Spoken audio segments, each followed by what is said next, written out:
Hello friends, मैं प्रतिभा study IQ में आप सभी का स्वागत करती हूँ। ये वीडियो बायोलॉजी का है, जिसमें हम पढ़ने जा रहे हैं पादप जगत का वर्गीकरण। ठीक है। किसे वर्गीकी का पितामह कहा जाता है? तो ये है लिनियस। लिनियस आपका है।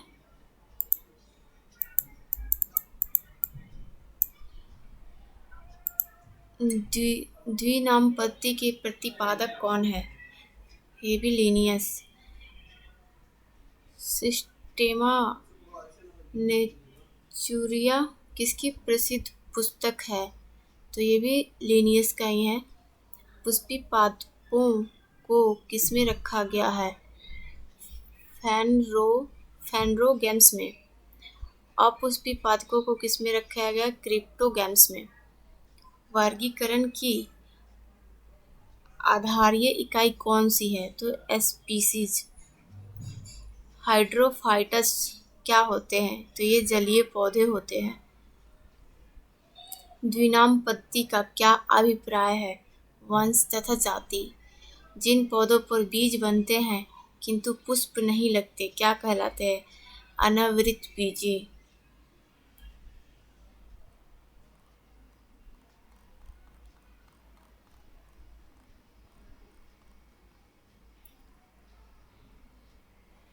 सर्वप्रथम विषाणु की खोज किसने की?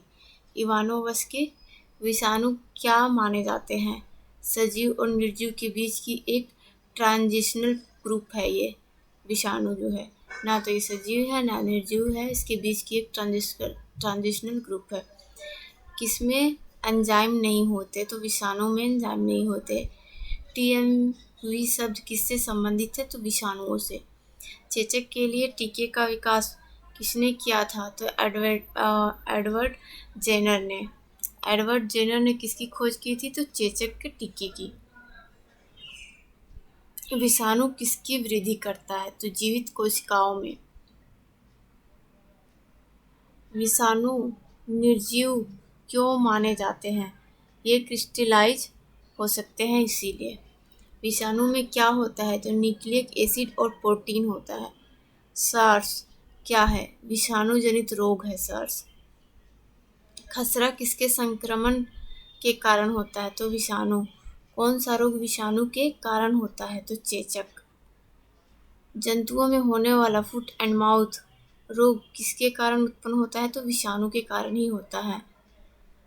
आलू में मोज़ेक रोग का कारण तत्व कौन सा है? तो विषाणु।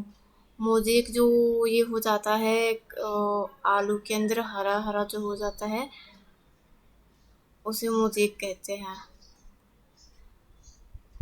वनस्पति विज्ञान की वह शाखा जो शैवालों के अध्ययन से संबंधित है, वो क्या कहलाती है? तो फाइकोलॉजी।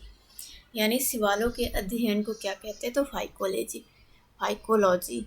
शैवालों की कोशिका भित्ति किसकी बनी होती है? तो सेल्यूलोज की बनी होती है। हाइड्रा का स्रावी कोशिकाओं में कौन सा सहजीवी शैवाल होता है? यूक्लोरेला। सारगासो समुद्र का नाम किस कारण पड़ा? शैवालों के कारण। सरगासो। इस समुद्र में शैवाल बहुत सारे होंगे, जिसके कारण से इसका नाम सरगासो पड़ा। गलगंडा रोग से बचा जा सकता है और कुछ समुद्री खरपतवार खाने से इसका इलाज होता है। इसमें प्रचुर मात्रा में आयोडीन होता है। गलगंडा आपका ये जो होता है गले का रोग।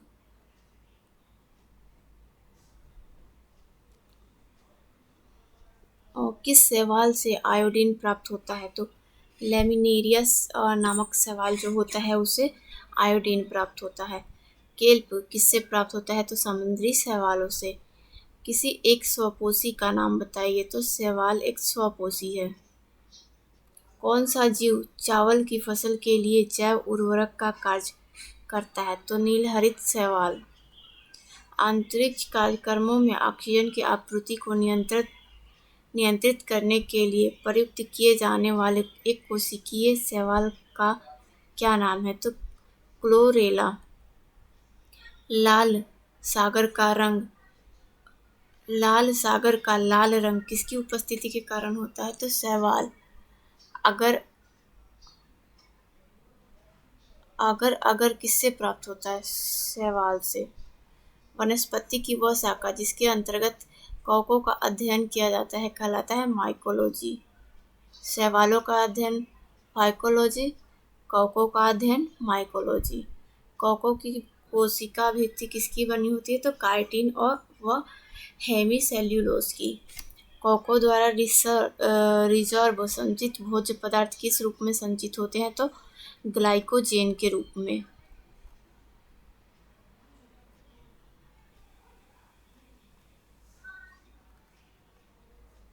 इसी को कुछ क्वेश्चन और हैं। ये जीवाणु की खोज सर्वप्रथम किसने की थी? तो ल्यूवेनहॉक ने। जीवाणु को पौधे माना गया क्योंकि इसमें कठोर कोशिका भित्ति होती है। किसमें? माइटोकॉन्ड्रिया अनुपस्थित होता है तो जीवाणुओं में। जीवाणुओं की साधारण आकृति क्या होती है? तो छड़ रूपी। जो जीवाणु आकार में सबसे छोटे होते हैं क्या कहलाते हैं? गोलाणु। एक गोल जीवाणु क्या कहलाता है? तो कोकस कहलाता है। एक सर्पिली जीवाणु को क्या कहते हैं? तो एस्पाइरिलम।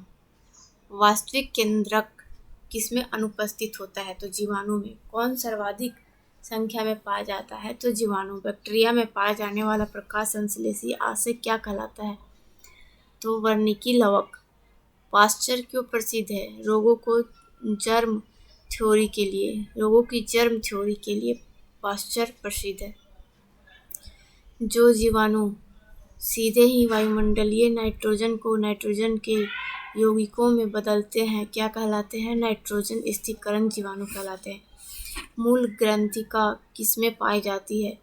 तो कुछ लेग्यूमिनस पादपों तथा कुछ अन्य पौधों में भी पाई जाती है मूल ग्रंथियां। अधिक नमक वाले अचार में जीवाणु जीवित नहीं रह पाते क्योंकि ये जीव द्रव्य कुंचित हो जाते हैं और इस तरह मर जाते हैं। तपेंदिक यानी टीबी जो रोग होता है करने वाले जीवाणु कौन सा है? तो माइकोबैक्टीरिया। जो टीबी रोग होता है वो कौन से जीवाणु से होता है? तो माइकोबैक्टीरिया से होता है। भोजन की विषाक्तता किससे उत्पन्न होती है? क्लोस्ट्रीडियम बैटुलिनियम द्वारा। नाइट्रोजन यौगिकरण में कौन सी फसल सहायक है? तो फली। नाइट्रोजन स्थिरीकरण में लेग हीमोग्लोबिन का क्या कारण है? तो ऑक्सीजन का अवशोषण। कौन सा रोग बैक्टीरिया से होता है? तो टीबी। ये कुछ वनस्पति विज्ञान की विभिन्न शाखाएं हैं। उनके जनक कौन से हैं? तो स्काइबैक्टी रियोफेज की खोज किसने की थी? तो ट्वाटर डिहेरिल। वर्गीकी के पिता केरोलस लिनियस ने। अनुवांशिकी के पिता किसे कहा जाता है? G.J. मेंडल। ग्रेगर मेंडल जिसे बोलते हैं। आधुनिक भ्रूण विज्ञान के पिता कौन थे? तो वान वेयर।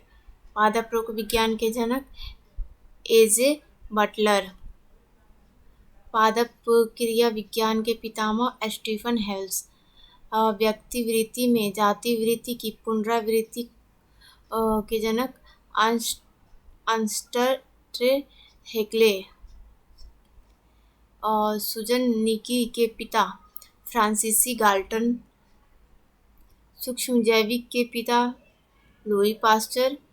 प्रतिरक्षा विज्ञान के पिता एडवर्ड जेनर। जीवाणु विज्ञान के पिता रॉबर्ट कोच। वनस्पति शास्त्र के पिता थियोफ्रेस्टस। इकोसिस्टम शब्द के जनक टेंसले।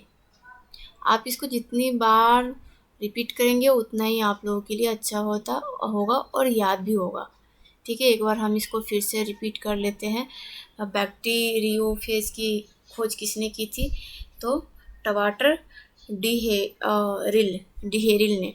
वर्गीकी के पिता केरोलस लिनियस। आनुवंशिकी के पिता ग्रेगर मेंडल।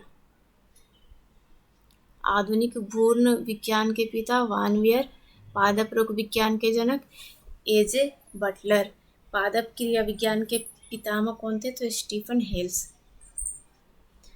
व्यक्ति वृत्त में जाति वृत्त की पुनरावृत्ति के पिता अर्नस्ट हेक्ले। सूजन निकी के पिता फ्रांसिस गाल्टन। सूक्ष्म जैविक के पिता लुईस पास्चर। प्रतिरक्षा विज्ञान के पिता एडवर्ड जेनर। जीवाणु विज्ञान के पिता रॉबर्ट कोच। वनस्पति शास्त्र के पिता थियोफ्रेस्टस। इकोसिस्टम शब्द के जनक टेंसले। आज के लिए इस वीडियो में इतना ही। वीडियो अच्छा लगे तो लाइक सब्सक्राइब शेयर ज़रूर करें। Thanks for watching my video.